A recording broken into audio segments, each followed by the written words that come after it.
Monsieur le vice-président du Conseil général, bonjour. Monsieur Rambaud, dites donc, vous faites une drôle de pub, là, peut-être pas la meilleure qui soit, non?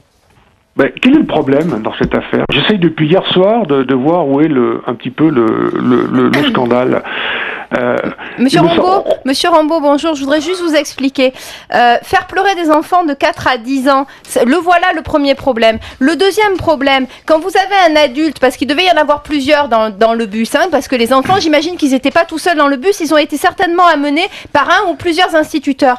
C'était eux les gardiens juridiquement, parce que je suis avocate et je peux vous dire que la responsabilité de garder les enfants, elle n'était pas sur les parents, elle était sur les personnes dans le bus. Quand vous avez ces personnes dans le bus Ne mélangeons pas tout. D'abord, on mélange pas tout. Alors, monsieur Rambaud va s'expliquer. Vous m'interpellez comme vice-président du Conseil général en charge des transports. Je vous rappelle que nous, Conseil général, nous avons 2 obligations. 1, qui est de mettre en place des circuits de ramassage, et 2, faire de pleurer les vérifier enfants. la bonne sécurité et la qualité du transport effectué.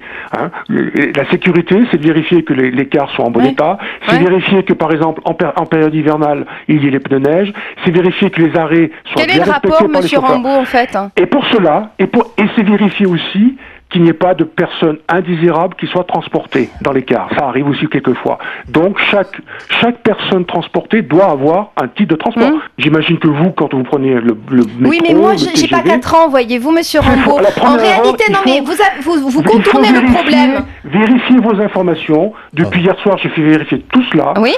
Seuls les élèves des classes de CE2, CM1, mais ils sont des mineurs. Ont été contrôlés. Mais 8 ans, 9 ans. Mais ils étaient mineurs et ils ont tous pleuré. Vous trouvez ça normal? C'était la responsabilité de qui de vérifier qu'ils avaient un titre de transport, à part du maître, à part de l'enseignant qui les avait fait monter dans le bus? Vous croyez que les parents, ils sont là pour surveiller ce qui se passe dans les écoles? Alors, d'abord, on va essayer de dépassionner le débat. On peut pas avec des enfants. C'est la maman Marianne Soubré qui est l'avocate aussi. Moi aussi, je suis père aussi. Donc, il n'y a pas de souci. C'est pas notre volonté de faire pleurer les enfants. On est tous émus quand un enfant pleure, et surtout lorsqu'il considère que c'est injuste. Là, c'est aussi faire preuve à nous, parents, de pédagogie, que lorsqu'on prend un transport, on doit avoir sur soi un titre de transport. Mais je tiens à dépassionner le débat. Alors, effectivement, je pense qu'il y a eu peut-être un excès de zèle de la part de la société de contrôle. On confie les missions de contrôle à un prestataire, en l'occurrence l'ASCAT, qui l'a fait au moment de la cantine. Et effectivement, au moment de la cantine, les élèves n'avaient pas leur cartable sur eux et donc leur titre de transport. Donc il n'y avait pas une intention de frauder. D'accord. Il n'y avait pas une intention de frauder, donc c'est pour ça que l'agent, l'agent il est soit incompétent, soit complètement idiot, parce qu'il n'y avait pas s'il n'y avait pas d'intention de frauder de la part des mômes qui vont à la cantine, qui n'ont simplement pas leur sac, il aurait dû s'en rendre compte et pas dresser des amendes. C'est ça qui peut rendre dingue. Écoutez, cette affaire va nous servir d'exemple. On va essayer un petit peu de comprendre les choses, de faire un peu, comme on dit, du débriefing avec la société de contrôle. Il y a peut-être eu un peu un manque de diplomatie de la part des contrôleurs, je sais pas.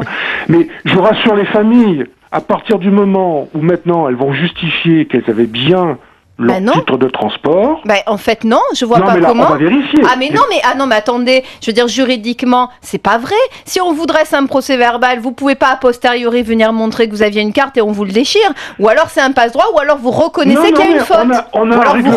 Qu'il y a une faute. Je vous invite à prendre connaissance. Je vous invite à prendre connaissance du règlement des transports scolaires en Isère, où il est indiqué que si, après verbalisation, vous justifiez que vous avez votre titre de transport, votre amende est ramenée à 10 €. Et voilà, il y a encore une amende. Monsieur Rambaud.